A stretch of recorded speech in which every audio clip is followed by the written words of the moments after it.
Hello વિદ્યાર્થી મિત્રો, કેમ છો? મજામાં જશો? હું છું પ્રતિક પંચાલ અને ડિપેક્સ એજ્યુકેશન યુટ્યુબ ચેનલમાં તમારું સ્વાગત કરું છું. આજે આપણે ધોરણ 12 કોમર્સની એસપીસીસીની બ્લુપ્રિન્ટ જોવાના છીએ, બરાબર? તો વિડીયો શરૂ કરતાં પહેલાં જે વિદ્યાર્થીઓ ચેનલમાં નવા હોય અને ચેનલને હજુ સબસ્ક્રાઈબ ના કર્યો તો સબસ્ક્રાઈબ કરી દે, બરાબર? કેમ કે અહીંયા તમને બધું મટીરિયલ મળી રહેશે.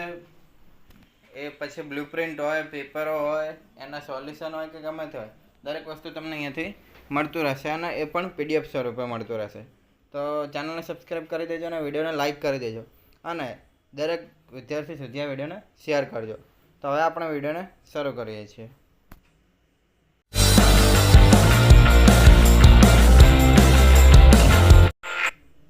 તો ધોરણ 12 કોમર્સની ફર્સ્ટ એક્ઝામની બ્લુપ્રિન્ટ છે, એ પણ એસપીસીસીની. એટલે દરેક વિષયની બ્લુપ્રિન્ટ મુકાઈ ગઈ છે. મેઇન વિષયોની અંગ્રેજી અને ગુજરાતીની બાકી છે અને એસપીસીસીની આજે આપણે મૂકીએ છીએ, બરાબર?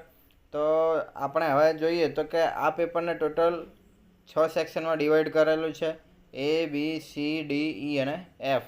અને ખરાનું જે નિશાન છે એ જનરલ ઓપ્શન છે અને ખોટાનું નિશાન છે તે જનરલ ઓપ્શન નથી. એટલે આટલા તમારે લાવવાના છે, બરાબર? ટોટલ 4 ચેપ્ટર છે દરેક વિભાગના. એટલે ભાગ 1ના 4 ચેપ્ટર અને ભાગ 2ના 4 ચેપ્ટર, બરાબર? એટલે ટોટલ 8 ચેપ્ટર તમારે પહેલી પરીક્ષામાં હશે. હવે સેક્શન એમાં 1 માર્કના પ્રશ્નો હોય છે અને સેક્શન બીમાં પણ 1 માર્કના. એ પ્રશ્નો ફરજિયાત જ હોય છે. આની અંદર તમને જનરલ ઓપ્શન નહીં મળે.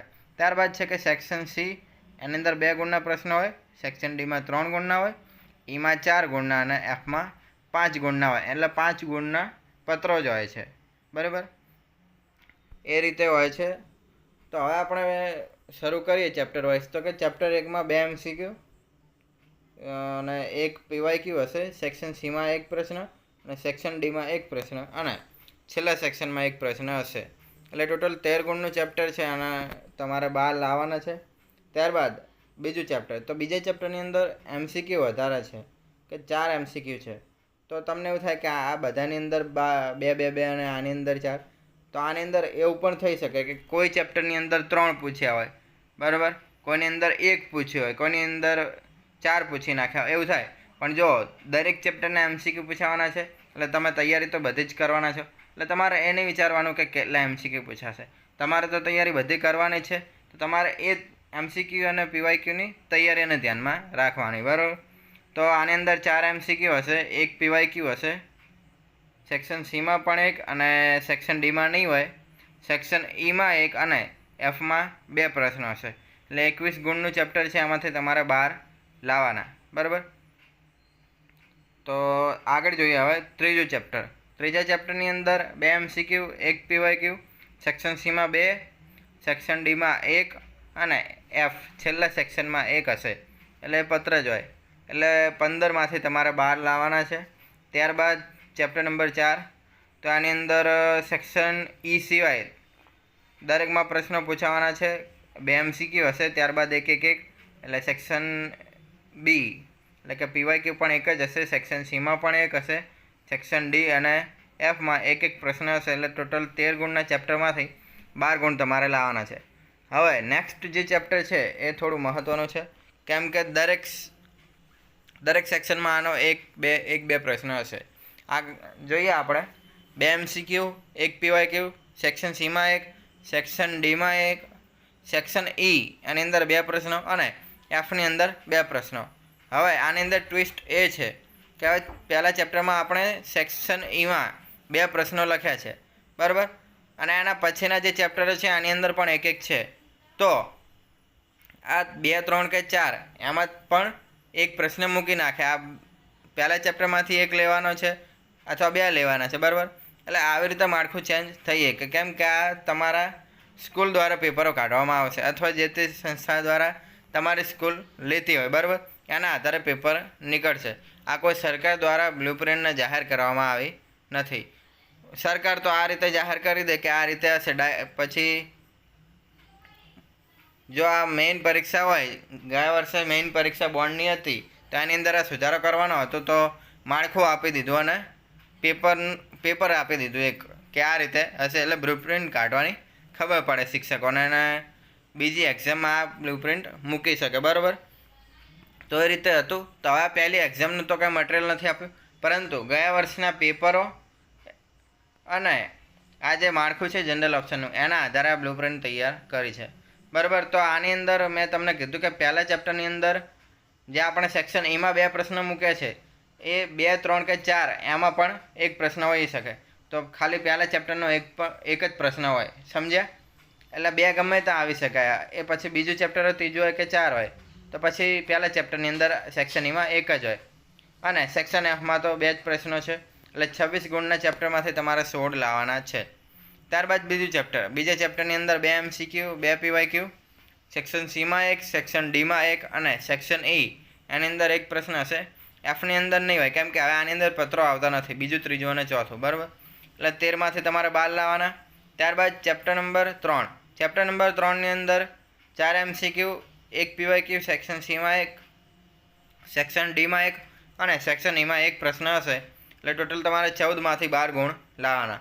ત્યારબાદ ચેપ્ટર નંબર 4 અને છેલ્લું ચેપ્ટર, એટલે કે પહેલી પરીક્ષામાં એમ, તો એની અંદર 2 MCQ, 2 PYQ, સેક્શન સીમાં 2, સેક્શન ડીમાં 1 અને સેક્શન Eમાં 1, એટલે ટોટલ 15 ગુણના ચેપ્ટરમાંથી તમારે 12 ગુણ લાવવાના છે, બરાબર. હવે બ્લુપ્રિન્ટ તો આજની આપણી પતી ગઈ, હવે ટોટલ જ કહેવાના છે, બરાબર.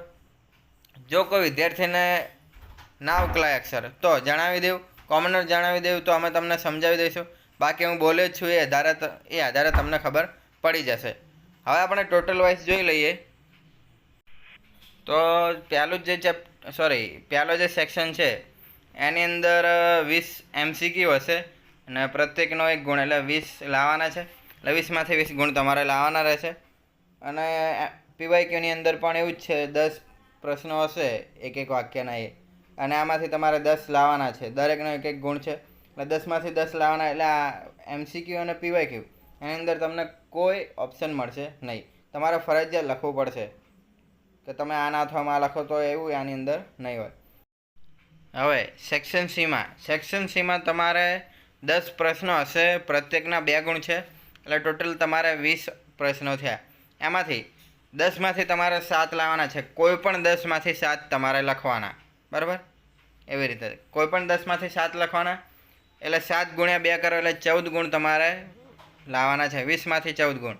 ત્યારબાદ સેક્શન ડીની અંદર પણ તમે ગણતરી કરો તો તમને ખબર પડી જાય, એટલે 7માંથી તમારે 5 લખવાના છે. 3 ગુણના પ્રશ્નો હશે, 7 ગુણ્યા 3 એટલે 21 અને 3 ગુણ્યા 5 એટલે 15, એટલે 21માંથી 15 તમારે લાવવાના છે.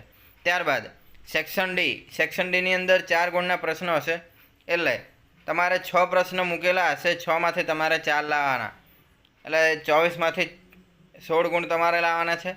અને છેલ્લો સેક્શન F કે જેની અંદર તમારે પત્રો જ લખવાના છે, એટલે 7માંથી તમારે 5 લાવવાના છે, 35 ગુણમાંથી 25 ગુણ તમારે લાવવાના છે. એટલે ટોટલ 130 ગુણનું પેપર હશે, એમાંથી તમારે 100 લાવવાના છે. અને જે માર્ક્સ હશે એ 100માંથી જ મુકાશે, બરાબર. જો તમે 99નું લખીને આવશો તો તમને 99 જ ગુણ મળવાના છે, બરાબર. અને તમે જો 130 ગુણનું લખવા જશો તો પણ તમને 100 ગુણ જ મળશે, બરાબર. જો તમે દરેક પ્રશ્ન અટેમ્પ્ટ કરશો તો જે તમારો સાચો હશે એ આધારે તમને માર્ક આપવામાં આવશે. અને જો તમને આગળની પેટર્ન ના ખબર હોય તો આ આગળના વિડીયો જોઈ લેજો. એટલે સરકારે નિર્ણય કર્યો હતો, બરાબર, કે ધારો કે તમે 10માંથી 7 પ્રશ્નો લખવાના છે, બરાબર. તો તમને એવું લાગ્યું કે તમે જે 7મો પ્રશ્ન લખ્યો એની અંદર થોડું ખૂટે છે, તો તમે 8મો પ્રશ્ન લખ્યો.